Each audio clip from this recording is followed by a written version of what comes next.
ఏ విధంగా ప్రవర్తిస్తున్నారు అనేది నేను చెప్తా. ఎందుకంటే ఇంకా వీళ్ళు ఎందుకు చలో మా అబ్బాయిని తీసుకో, వానికి నేను ఏ విధమైన రూట్ నేర్పితే వాడు ఆ విధమైన రూట్లోకి వెళ్తాడు.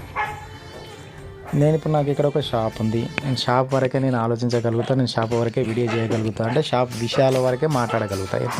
అరే నాన్న నువ్వు ఇది చేయగలిగితే దీని నుంచి 4 రూపాయలు వస్తే దీని మీద మనం బతికేయచ్చు నేను చెప్పగలిగేది.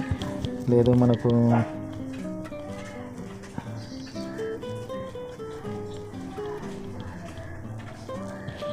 షాప్లో ఏదైనా మెటీరియల్ తెచ్చినప్పుడు మెటీరియల్ని కూడా నాకు ఏం చెప్తా అంటే ఈ షాప్ ఉంది, ఇది నా షాప్లో తెచ్చినప్పుడు ఒక ఐటెం మనం ఒకరికి వేసినప్పుడు దాని కాస్ట్ అనేది పక్కన తీసిన తర్వాత మిగిలిన డబ్బునే ఖర్చు పెట్టుకోవాలనేది నేను నా పిల్లలకు చెప్పేది.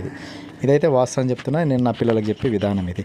లేదు వాడు నాకు దీనికి తగినంత పైసలు కాకుండా ఎక్కువ డబ్బు చూపించిండు, ఇది డబ్బు ఎక్కడిది, నేను 100% నేను అడుగుతాను నా పిల్లల్ని, ఈ డబ్బు ఎక్కడిది, ఎట్నుంచి తెచ్చినావు, అది కరెక్ట్ రూటా రాంగ్ రూటా. 100% పిల్లలు ఇప్పట్లో రాంగ్ రూట్ అవుతుంది, ఎక్కువ శాతం రాంగ్ రూట్ నుంచి తెస్తారు కనుక వాళ్ళని గమనించి రాంగ్ రూట్ నుంచి వచ్చినప్పుడు అది నీకు అవసరం లేదు, నీకు అన్నం నేను పెడుతున్నా, నీ డ్రెస్సులు నేను తెస్తున్నా, నీ బట్టలు నేను తెస్తున్నా, నీ బాగోగులు నేను చూస్తున్నా, నీ కాలేజ్ ఫీజు నేను కడుతున్నా, ఆయన నీకు ఈ డబ్బు ఎక్కడి నుంచి వచ్చింది ఒక్కసారి నిలదీయండి. ఎందుకంటే తల్లిదండ్రులు ఇక్కడ ఒకటి ఏమైందంటే మన పరిస్థితులు బాగలేకపోవచ్చు, ఆ పరిస్థితుల వల్ల వాడు తెచ్చినప్పుడు అయ్యో ఎక్కడి నుంచో తెచ్చిండు నేను తీసేసుకుంటా, వాడు 50 తెచ్చిండు ఇలా 50 తీసేసుకుంటా అంటే వాడు తెస్తున్న వే అనేది కరెక్టా కాదా అనేది కూడా మనం గమనించాలి. ఎందుకు అంటే ఇప్పుడు ఇక్కడ మా దగ్గర జరుగుతుంది ఏంటంటే ఇది ఒకటి ఏమైంది అంటే స్క్రాప్. నేను ఇది పక్కడబందిగా చెప్పగలుగుతాను. చలో నేను పిల్లల్ని చూసిన, స్క్రాప్ వాడు ఏం చేస్తుండే ఏడేనో ఏరుకొస్తుండే దాన్ని తీసుకొస్తుండే స్క్రాప్ దుకాణంలో స్క్రాప్ అమ్మేస్తుండే, తీసుకుపోయి సాయంత్రం పూట డబ్బులు వీడి కొద్దిగా ఖర్చు పెట్టుకొని తర్వాత వాడు ఇంట్లో ఇచ్చినప్పుడు వాళ్ళు ఎక్కడి నుంచి తెచ్చినారు, రేపు వాళ్ళ దగ్గర నేను స్క్రాప్ తీసుకొని వచ్చినా నేను అమ్మేసిన. చలో వీళ్ళు అనుకునే దాంట్లో కూడా ఒక ఆలోచన ఉంది, అవును బయట స్క్రాప్ తెచ్చి అమ్ముకుంటే వీనికి ప్రాబ్లం ఏముంది, ఇది రాంగ్. బయట స్క్రాప్ ఊరికే ఎవ్వడు పారేయడు, బయట స్క్రాప్ ఊరికే ఎవడైతే పారేయడు. ఒకవేళ పారేసిన అదే లింక్తో తెచ్చినప్పుడు ఆ డబ్బును వాడు చూసినప్పుడు చిన్నతనంలో, రెండోతనంలో ఏం చేస్తాడు వాడు, ఎక్కడైతే స్క్రాప్ ఉన్నా కూడా దాన్ని దొంగిలించే పరిస్థితి అయితే ఇక్కడైతే మనకు కనపడుతుంది. కనుక మనం అలాంటిది చేయనీయకూడదు.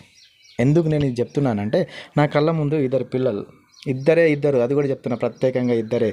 ఒక టీవీ ఉంది, టీవీ అక్కడ వాడు పక్కన పెట్టేసిండు, ఖరాబ్ అయిపోయింది. వీడేం చేసిండు, స్క్రాప్ అమ్మితే ఇంత వచ్చింది, మరి స్క్రాప్ అమ్మితేనే ఇంత వస్తే మరి రాగి అమ్మితే ఎంత రావాలి, మన ఆలోచన మన థాట్. ఎందుకంటే టీవీకి ఉన్న లోపల ఫిక్చర్ ట్యూబ్కి రాగి ఉంది, తీసుకొచ్చిండు వాడు ఫిక్చర్ ట్యూబ్ బలగొట్టిండు. నేను ఆ రోజు ఆ పిల్లల్ని కూడా వీడియో తీసుకుందాం అనుకున్నా కానీ తీసుకోలేదు, ఎందుకంటే అరే మా పిల్లలు మా ఇష్టం ఏదైనా చేస్తారు అనేది వీళ్ళ ఆలోచన. బట్ మీ పిల్లలు మీరు ఏదైనా చేస్తారు, ఈరోజు చిన్న పని దొంగతనం చేసిన రోజు రేపు పొద్దున ఇల్లును కూడా దొంగతనం చేస్తాడు, ఏ ఇల్లునైనా దొంగతనం చేస్తాడు. వానికి విలువైంది వస్తువు ఏదనిపించిన ఎంఎస్ రాగి ఏదని తీసుకెళ్ళకపోగలుగుతాడు. ఇక్కడ నేను చూసింది ఏంటంటే ఈ రాగి తీసుకెళ్ళాడు, రాగి ఏం చేసారు, టీవీని తెచ్చిండు, దాని మన ఒక రాయి ఎత్తేసారు, తప్ప పలగొట్టేసారు, అందులో కావాల్సిన పార్ట్స్ రాగి అంతా తీసేసుకోరు పోయినారు. వాడు అమ్ముకుంటాడు, వాడు కొద్ది రాగి అమ్మితే ఎంత అమౌంట్ వచ్చింది, ఇనుము ఇంత అమ్మితే అంటే ఇంకా ఆలోచన చేసే విషయం ఏంటంటే ఇనుము అనేది ఇంత అమ్మినామనుకో తక్కువ పైసలు వచ్చినాయి, రాగి అనేది ఇంత అమ్మినామనుకో ఎక్కువ పైసలు వచ్చినాయి ఇనుము కంటే. వీడు ఇక్కడ ఏం చేసిండంటే రాగి కొట్టేయచ్చు. ఈరోజు ఇనుమును అమ్మినోడు, రాగి అమ్మినోడు, అల్యూమినియం అమ్మినోడు, వాడు రూపాయలను ఏ దాంట్లో ఎట్టెట్లో వస్తున్నా చూసినోడు రేపు పొద్దున ఇల్లు చోరీ చేయడానికి కారణం ఏంది. అందుకే నేను ఒకటే చెప్తున్నా తల్లిదండ్రులకు, మీరు ఎప్పుడైతే వాడు ₹1 తెచ్చి నీ చేతికి ఇచ్చినప్పుడు అది కరెక్ట్ వేలో వస్తేనే తీసుకోండి, రాంగ్ వే వచ్చినప్పుడు వానికి బుద్ధి చెప్పాల్సిన అవసరం ఖచ్చితంగా ఉంది. ఆ విధంగా చేసి ఈ విధంగా ఈరోజు పిల్లలు చేస్తుర్రు, ఇది వాస్తవం చెప్తున్నా, అది జరుగుతుంది. ఎందుకంటే నిన్న ఒక మాట చెప్తున్నా, మా ఇంట్లో ఎవరు లేనప్పుడు డోర్ తీసేసి నా దగ్గర మిషన్లు ఉన్నాయి, ఆ మిషన్లను కదిలిచ్చి చూసిర్రు, అంటే వానికి అది ఎత్తుకోపోవడంత వీలు లేదు, బరువు వెయిట్ ఎక్కువ ఉంది కనుక దాన్ని ఎత్తుకోపోలేకపోయాడు, లేదంటే వాడు ఎత్తుకుపోతుండే అది కూడా. అందుకే నేను చెప్తుంది ఏంది, ఈరోజు చెప్తుంటే మీకు కోపం వస్తుండొచ్చు, బట్ కానీ పిల్లల భవిష్యత్తు మారాలంటే ఆ డబ్బు రాంగ్ వేలో వచ్చినప్పుడు తీసుకోకండి.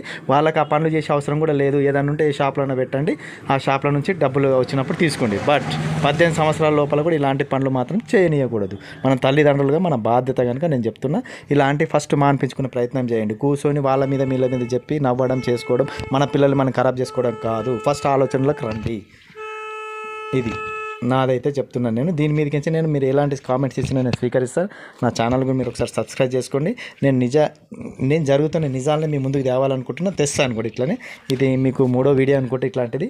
ఇంకేమన్నా ఎక్కడెక్కడ ఏమన్నా ఉన్నాయంటే అవి కూడా తెచ్చిస్తాను నేను.